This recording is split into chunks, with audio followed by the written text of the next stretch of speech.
Very good. So listen, without any further ado, I want to welcome Fred Hopengarten, K1VR, and he is our ARRL New England Director. He's going to be speaking to us tonight on a number of subjects, and one of which is going to be about the RF Exposure Rules and some and also the ARRL Endowment Fund and some things about HOA antenna regulations. And Fred knows a little bit about that because he wrote the book. And I'm going to ask you to just hold off any questions because hopefully we'll have plenty of time at the end of the session for questions because Marty's recording it, and when we can, shortly we'll have it up on our YouTube channel. So without further ado, I want to introduce Fred, K1VR, who is a fellow YCCC contester, whose call sign sometimes gets confused with mine, especially if we're working our way up or down the band on CW. So there's been a number of times when I've heard somebody working a station, a station got spotted, I went to work them, and all of a sudden they worked K1VR.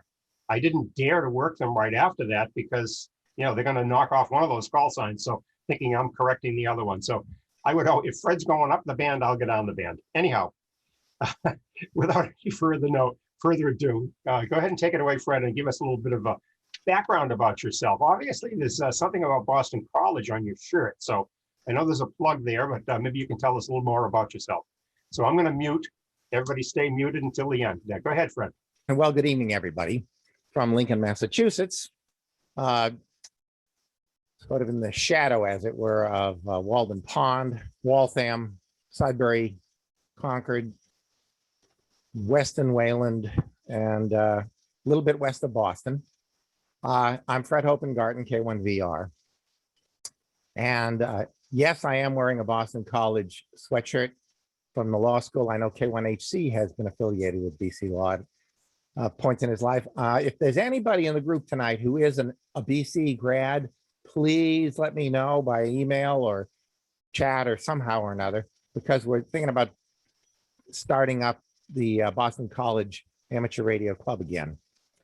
Let me begin by saying that I am here because I am the New England Director of the ARRL, and I'm sure hoping that you guys will all, every last one of you, become members if you are not already. The $49 annual fee has been flat, same $49 for about 4 years now, which makes it about half the price of one Patriots ticket. Or for a really good pair of outdoor boots, you get about one boot. It's also about 1 week of your internet and cable TV service and a tremendous value. I hope you'll all consider joining. As for me, I joined, as you can see in the left-hand part of this slide, in 1956. I got my license in August of '56. I've been active for a lot of years as a volunteer counsel, and don't ever make the mistake of asking me a question that is more appropriately put to a volunteer engineer. I also support the league by contributing every year at the Diamond Club level. Let me tell you a little bit about the ARRL. Not everyone knows it. It's a big crowd of people down there, 87 of them in Newington, Connecticut. There are actually 2 places on the property, the headquarters building in W1AW, plus a leased building nearby, which is used as the place where people do the shipping. This is the antennas on the roof are the antennas of the W1HQ station, which is a different call sign than W1AW. And if you have made a small donation, you get an engraved brick in that front courtyard. And for a little more money, you can get a bench. The W1AW station is really in the same building that it's been in for about 80 years. And it has a lot of antennas because of all that code practice and emergency and official bulletins that are transmitted every day. That station is on the air every day, 365 days a year. But going back to when I started out in ham radio, you'll notice there's a Little League picture on the upper left-hand corner of this slide, and I That's when I was playing for the Thompsonville Athletics in the Newton East Little League. The receiver, although it doesn't look like it, is a Hallicrafters S38B, which I still own. The transmitter was a 6L6 at about 36 watts output with, as you can probably see, coils that you had to change by hand, plug-in coils. And if you're old enough, you'll remember that those kind of headphones that were just ugly, ugly, ugly on your ears. So I made up my own homebrew pads.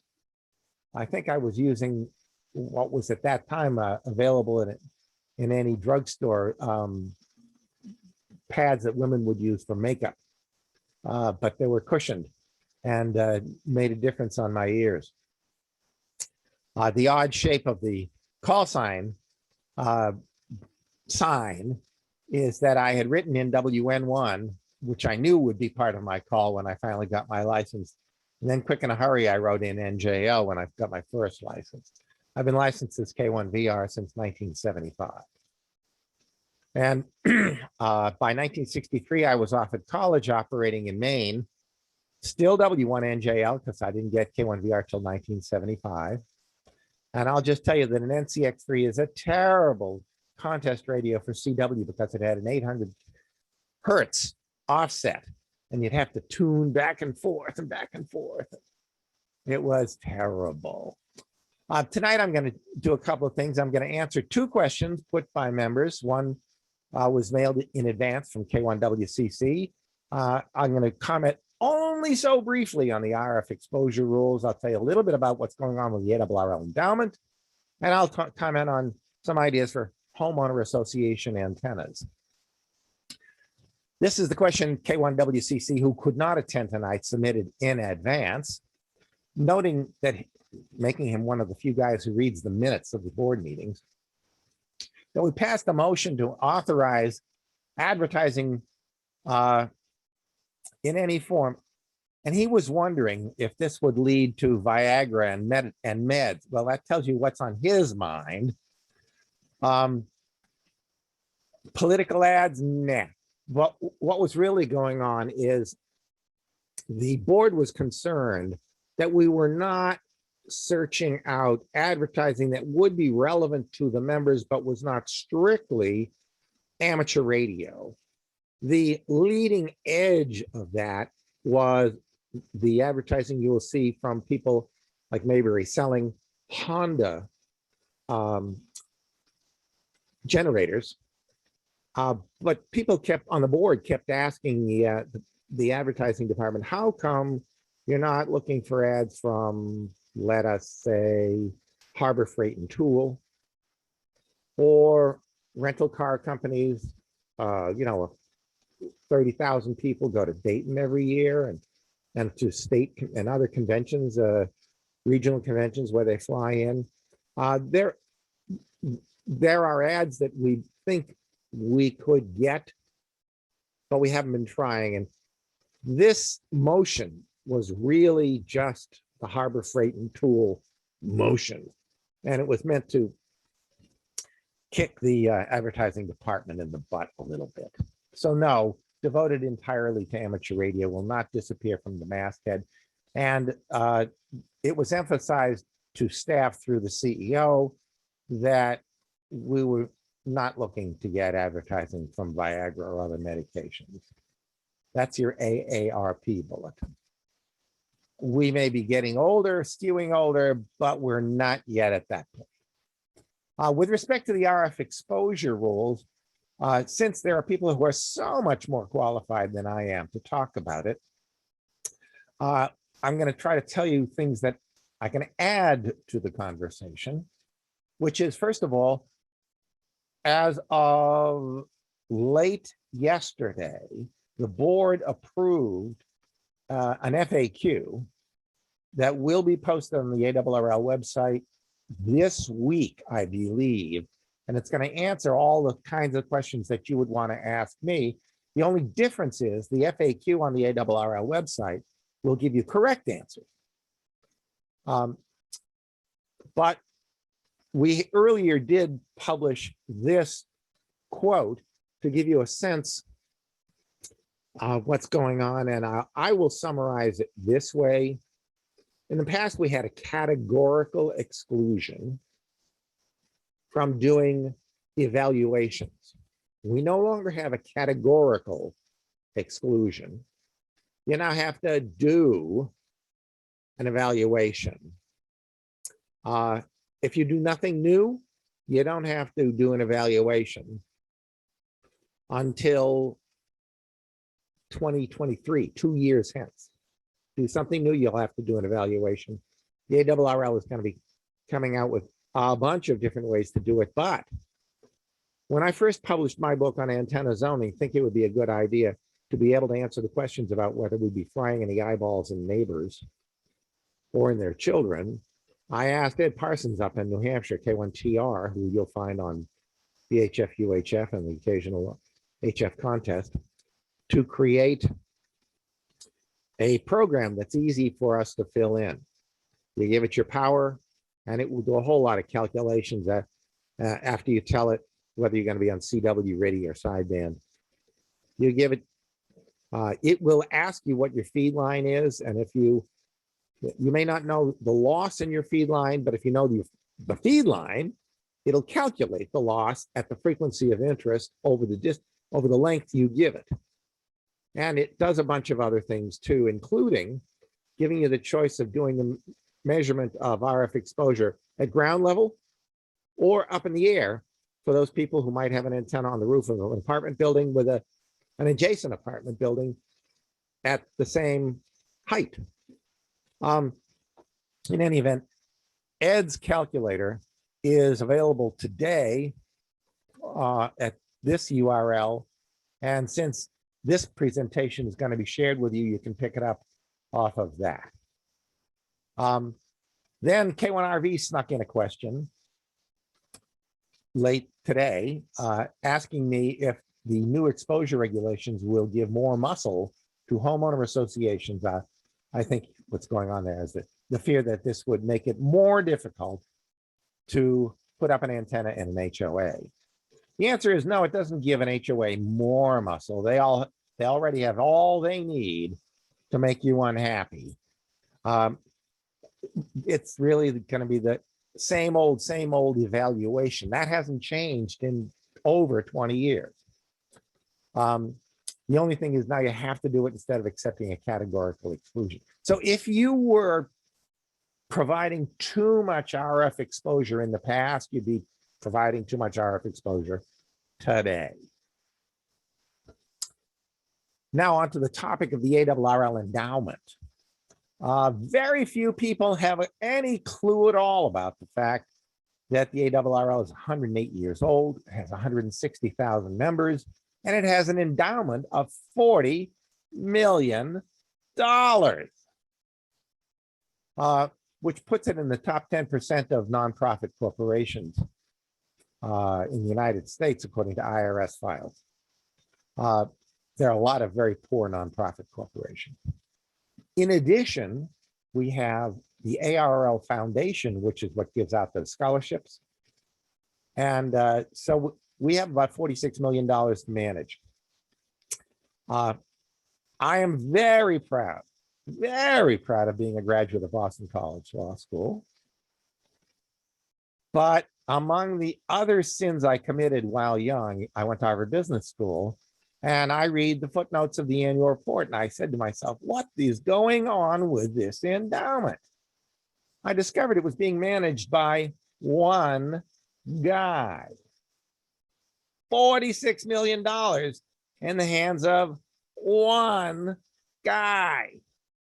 Now, you might say, well, yeah, but if he's really good, that's not a problem. It's just terrible policy, however. I happen to think we've been blessed to have him. It was Rick Nicewander, K7GM, who has been the Dean of the Business School at Eastern Carolina University. He's a CPA. He sits on the foundation of Eastern Carolina University. He's very qualified. He's done a great job. But one guy is a terrible policy. It just doesn't meet best practice anywhere. One of the reasons that it fell to one guy was that when you're a member of the board, you've normally been elected to the board of the ARRL because you're good at ham radio, not necessarily good at finance. As you can well imagine, the ARRL membership skews heavily toward technical fields and doesn't skew in any significant way toward finance or money management or investment advisory fields. So in effect, we had had no real oversight for the 30 years when K1LU was the treasurer. He was running it alone. We were blessed there too. He was a CPA and the president of a 3-branch community bank, which is now all, everything that he used to run is now all part of, I think, TD Bank. In any event, I created a motion because this had just been left untouched, and a background paper which convinced the board to vote in favor of my motion to create a committee called the Investment Management Committee. And we're in the midst right now of looking really hard at what others do, what we've been doing, what we should do in the future, revising our investment policy statement, which is what will be the guardrails or guidelines for the investment management organization. I believe we're going to wind up hiring, or we might hire 2, we might split our 40.5 million. The motion does not touch the foundation's money. That money sort of has to be there when it's time to write the checks for the scholarships. But because the ARRL is 108 years old and has no capital expense projects coming up, we can really tolerate a lot of volatility. And I think we should really increase, for example, the percentage of the endowment, which is in equities, to increase the return. At the end of last year, we were 39% in equities for an organization that can tolerate tremendous risk. You can tolerate a lot of risk when you don't need the money to spend on anything. So my view was this whole thing should be revamped. So far, I've been able to convince the rest of the board, there are 15 members of the board, to go along with me on this one. We'll be creating an interim report to the board meeting in July, which is going to be held live, by the way, in Windsor, Connecticut, but socially distanced and spread out. Instead of occupying 1/3 of a big banquet wedding facility kind of venue, we'll be occupying the whole thing, tripling the space between people in attendance.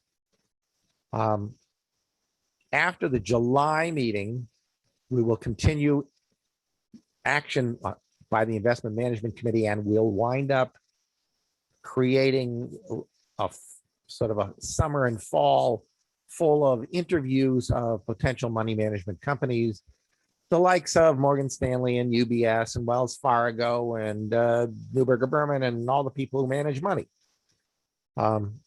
It's still to be determined whether we're going to split it between 2 or more firms or 2 teams within 1 firm. We'll see what happens. Maybe it'll be just 1 management team. But finally, there will be some real oversight. Now, thinking about moving into a homeowner association, take my advice. Slit your wrists first. These 2 cartoonish images were provided by Pi, K1RV, for which I thank him, and I'm going to use these a lot in the future, I'm sure, which is my way of sucking up to Pi. But please don't move into an HOA. However, if you currently live in an HOA and you'd rather think about doing an HOA antenna as an alternative to divorce, I had a couple of ideas for you. The first was you should think really hard about what's known as the OTARD rule, over the air reception devices. And this is something that applies to both municipalities and homeowner associations. So if your municipality is giving you a hard time about putting up your TV antenna, you need to know that you don't have to get any prior approval except for a building permit, but no planning board, zoning board of appeals for an antenna that is necessary for satellite TV, VHF or UHF broadcast TV, wireless internet service providers, both for reception, and there's been a recent change in the OTARD rule to allow relay. And you don't have to get a prior approval of a planning board or a zoning board of appeals. In the rule, there's actually no height limit. You will have to get a building permit, but that should be pretty much automatic if what you're proposing is safe. But the height will only be the height that is going to provide a signal satisfactory to the user. And that means that this is not a rule that's going to get you TV DXing. It's most specifically not going to get you a ham radio antenna. However, let me suggest to you that once you've got a 45 foot tower up in the air, to get those Class B receptions for VHF and UHF broadcast television signals, the structure problem has gone away.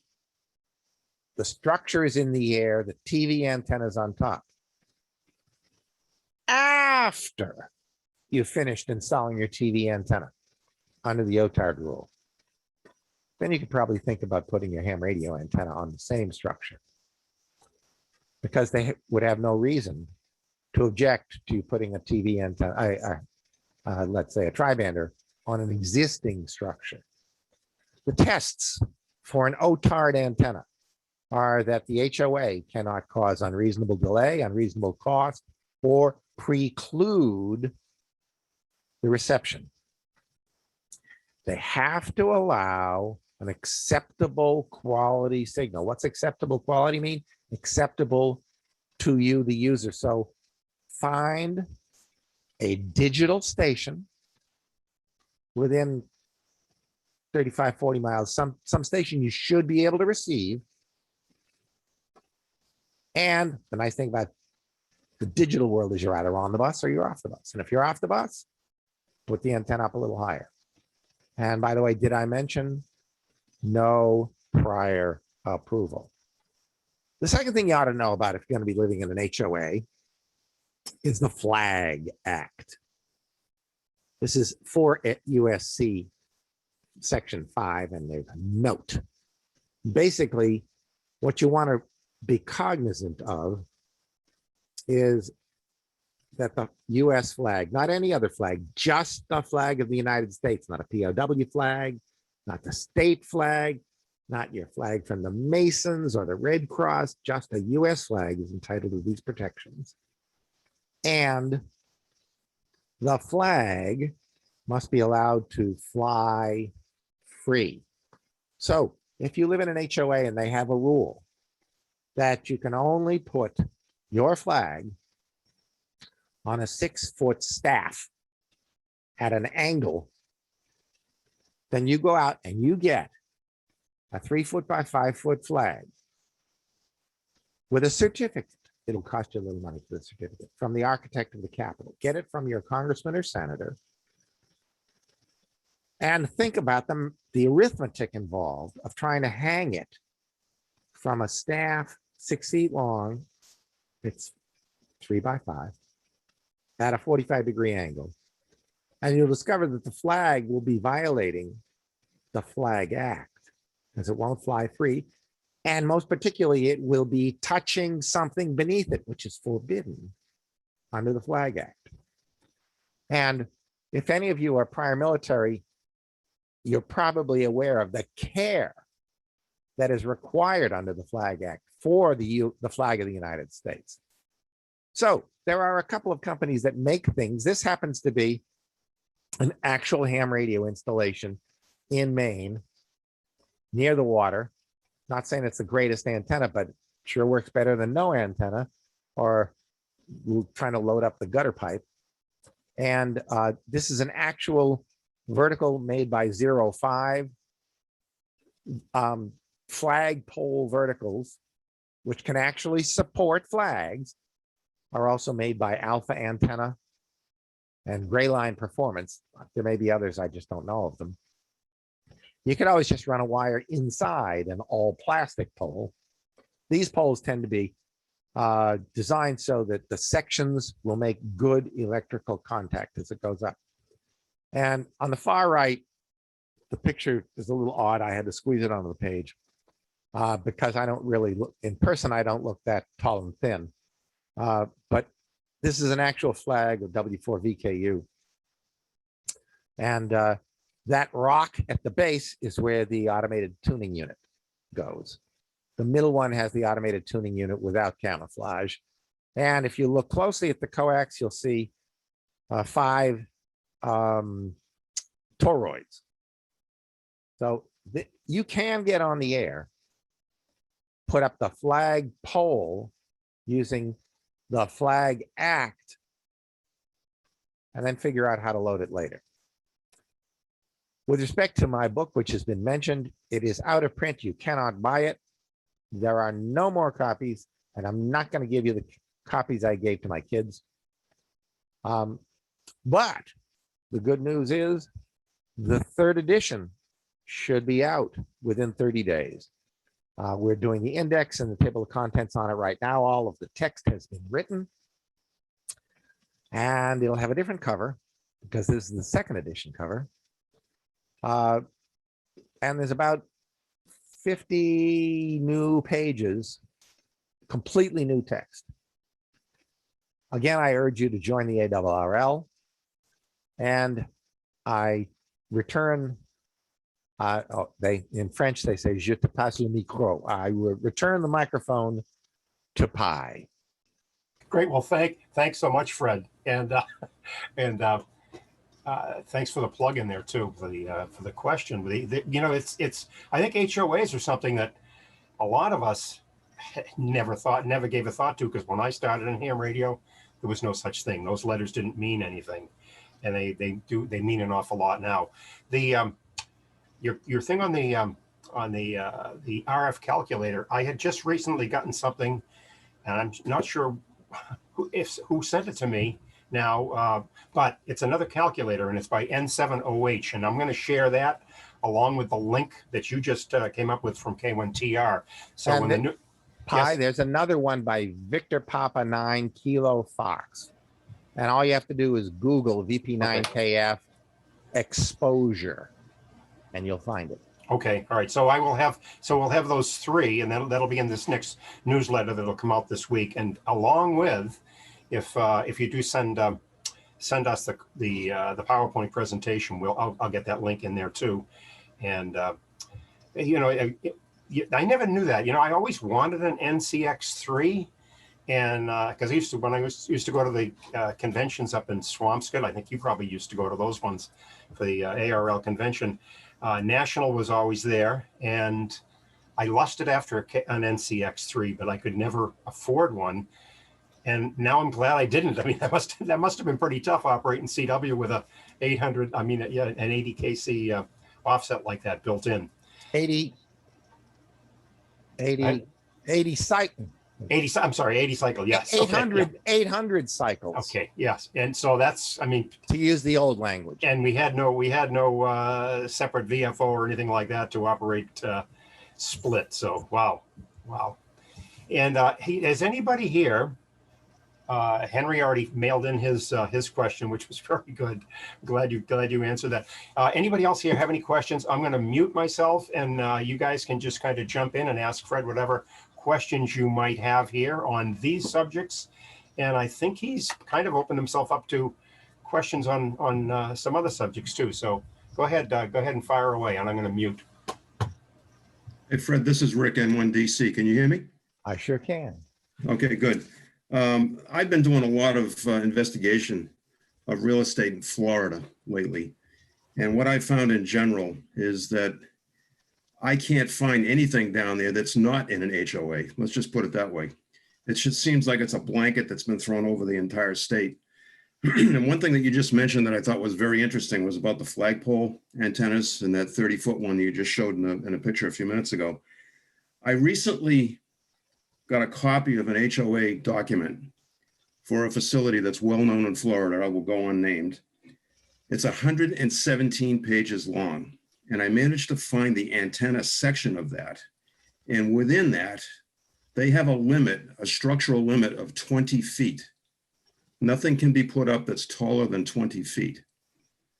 And I'm just wondering what your opinion is on that, given what you just told us with that 30-foot flagpole antenna, whether it would be worth trying to fight for something like that, or do you think it might be a lost cause? Well, with respect, I think they could probably get away to limiting a flagpole to 20 feet, but they cannot get away with limiting a VHF UHF antenna to 20 feet if you can prove the need to receive signals that should be within the Class B contour. TV stations have two contours, city grade and everything else. Everything else that's sort of, it's called Class B. It's not DXing, but the FCC cases are really supportive of the OTARD rule. And let me just tell you one quick story. I'll precede it with this thought. The way the OTARD rule is written, the burden is on the homeowner association or the party seeking to enforce the rule to get a waiver from the FCC from the rule. I know of no circumstance where the FCC has yet ruled in favor of an HOA. My favorite story is a guy who was living in an HOA. This was standalone homes. And he put up 5, I think they were between 30 and 40 feet. I'd have to go look at the numbers again. Masts, each with a separate VHF or UHF antenna, because he was in an area where they had to be aimed in different directions. And the FCC basically told the homeowner association to pound sand. So I would think about that. Now, with respect to Florida specifically, I can tell you that one very famous place down there, the Villages, has a rule against outdoor antennas, and it will never be changed because of the difficulty that would be presented by trying to get the rule changed. However, I've seen the letter that management goes by, which essentially, as crazy as this sounds, takes the position that if you put out a wire that nobody can see, it's not an antenna. You want me to go over that again? If you're looking for the logic, don't ask me. But their position is if your neighbors can't see it, they're not going to enforce against it. And the reason this has happened is they've got a very strong amateur radio club there. They actually have in one of their community buildings, a ham radio station with a beam, things like that. But the hams lobbied loud and long that they had to be able to get on somehow if there were emergency situations.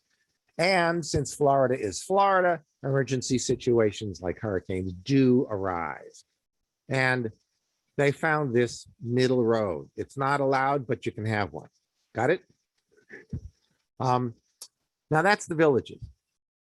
As to your search for other land, I will tell you that there are other hams who have managed to get permissions. N3JT has a permission for an HF6V in his standalone home in a condo association. K1SA got permission for a wire. He had a house that backed up against sort of a woodsy area, and he ran a wire from his gutter into the woods just one straight wire, man fed half wave kind of thing. And he got permission for it.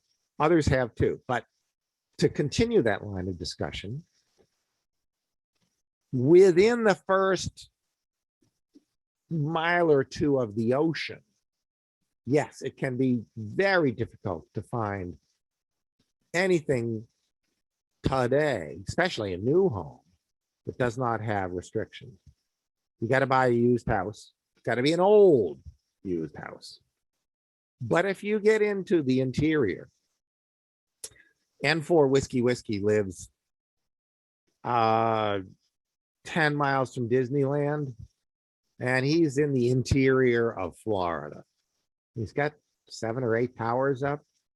Not all of Florida is as controlled as the Gold Coast, Fort Myers.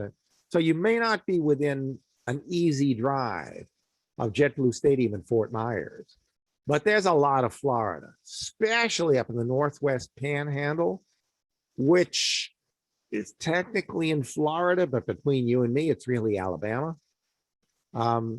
There are places you can go south and find land. Now, there's also Georgia, South Carolina, and North Carolina, where some hams have settled in non-HOA situations, and it's worked out very well. Have I answered your question, Rick? Yes, you have, Fred. Thank you very much. By the way, Fred, on the number of us get on the CW Ops CWTs each week, and every day, including this morning and this afternoon, I work some people from the villages. So there's some of those guys are very active, and if you go to if you look them up on QRZ, you can see what they're using. I think a few of them are using step IRs. That's the antenna I have here, and they may be using the shorter version, but I'm not 100% shorter version and have the coil at the bottom of it. But the step IR, the basic one is, I mean, the big one that I have is 32 feet, but the other one is 16 feet, and it works pretty well. You just have to put a radial field down. Or plant it over the ocean. So Fred, this is Marty, N1BH. I don't know if you know the answers, Matt, but on the new radiation exposure rules, we have a lot of the group that gets together monthly for portable operations at a local park and does some mobile. Will they be exempt from those regulations, or is that something they are now going to have to do on a monthly basis? Well, never on a monthly basis. You'll need to do one evaluation, but you will no longer be categorically exempt as once you were. The ARRL argued strongly in favor of exempting mobiles, and the FCC did not buy the argument. This is Dick, K1HC. Hey there, Mr. Boston College. I just wanted to once again publicly thank you for your assistance as an ARRL volunteer counsel. I was an ARRL volunteer counsel for 35 years and retired. And I just want to let everyone know Fred helped me greatly with a tower I put up at our vacation home in Harpswell, Maine. After I put up my first 2 towers on my property there, the town changed the zoning. So I had to go to the planning board for the 3rd tower, which was 200 feet high. And thanks to Fred's able advice, I was able to get the planning board approval to install the tower. So I wish you luck with the new edition of the book. I'm sure it's going to be a bestseller, and I'll look forward to reading those additional new 50 pages that'll be in there. Thank you, Dick. Appreciate the compliment. And I will tell you, it's not just the 50 pages of new stuff, but also combing through what I wrote. You can't believe how unstable URLs are. I had to update a bunch of those and change a bunch of references, and it's better organized. And of course, anytime you write something the 3rd time through, the 3rd draft is always better than first draft was back in 2001. I'm going to ask a question, and this is kind of a question at Dick and also you, Fred, but something that I ran across with you a number of years ago, one time when we were on our way to Dayton and you were you had just gotten a ruling on some antenna proposal from somebody out in Arizona or something like that, and you kind of shared it with us that day. But I think it was basically, if Dick was looking to put up a third tower, did he apply for 3 towers and then settle for one additional, 3 more towers and then settle for one?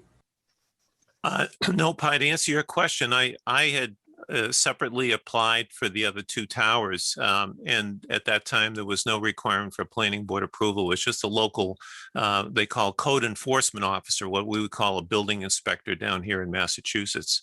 So again, there were no regulations in town, a very small town up there in Mid-Coast Maine. So, but once they saw those glistening antennas, they figured they had to do something about it, and had the zoning change so that I had to go to the planning board. So, and by the way, I will mention with respect to the RF safety, I actually used those formulas 2 years ago in this process because I had a neighbor 900 feet away who was concerned about being radiated.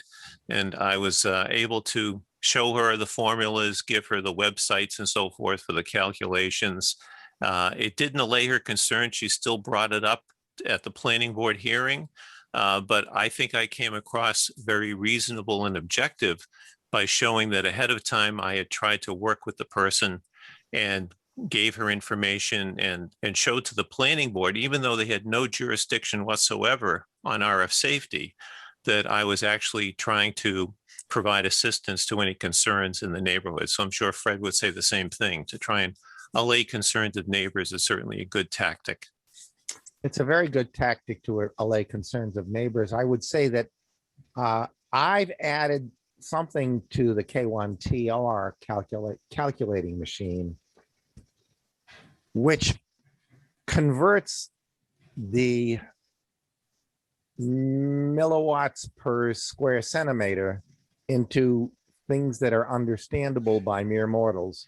And I've added basically 2 sentences. One says, as a result, this proposed installation will be 11%, or whatever the actual number is, of the maximum permissible exposure.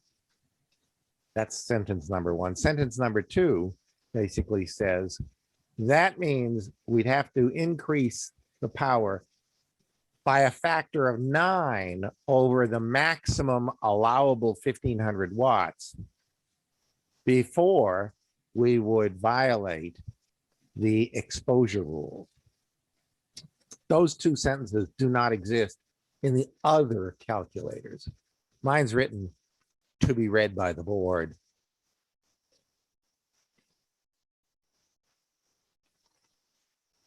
Oh, that's not so. I think what I will do, I'm gonna go look at that one now that you just you gave us that.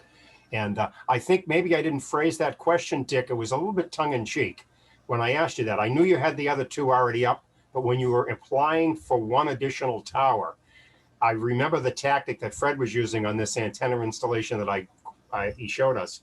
And the guy basically asked for 4 towers. He only wanted 2, but he asked for 4, and they awarded him the ability to put up 2. That's all he ever wanted. So, you know, you aim high and you settle. Well, I'll tell you one real life story. Maybe people have heard about the W7RN superstation in Nevada. We applied for 8 towers. And when we finally wound up before the magistrate judge in the U.S. District Court in Reno, Nevada, I should mention, by the way, that I'm a living, breathing example of someone who practices law every day of his career in a jurisdiction where he's not licensed, which is possible. And I'll be happy to explain everything you ever wanted to know about overarching federal jurisdiction. But in any event, we were there in the courthouse with what's called mandatory mediation. The magistrate judge tries to get the parties to settle. And my strategy there was I convinced my client that his last tower, I thought of it as last tower, was a single Roan 25 to be erected at 120 feet-ish to be 160 meter vertical.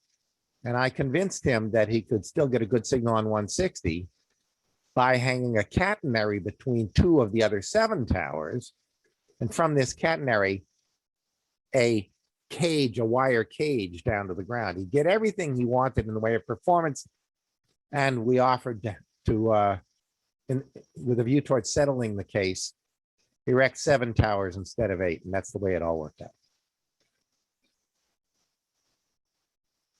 So, very good, very good. That's little negotiations. Anyone else have any questions? Okay, so my question is, will those of you who are ARRL members please vote for me in the next election? I'm up late this summer for a November election. Please, I solicit your vote. Good old Massachusetts boy, former Speaker of the House, Tip O'Neill, used to say, people like to be asked. I'm not above asking. Excellent. Very good, Fred.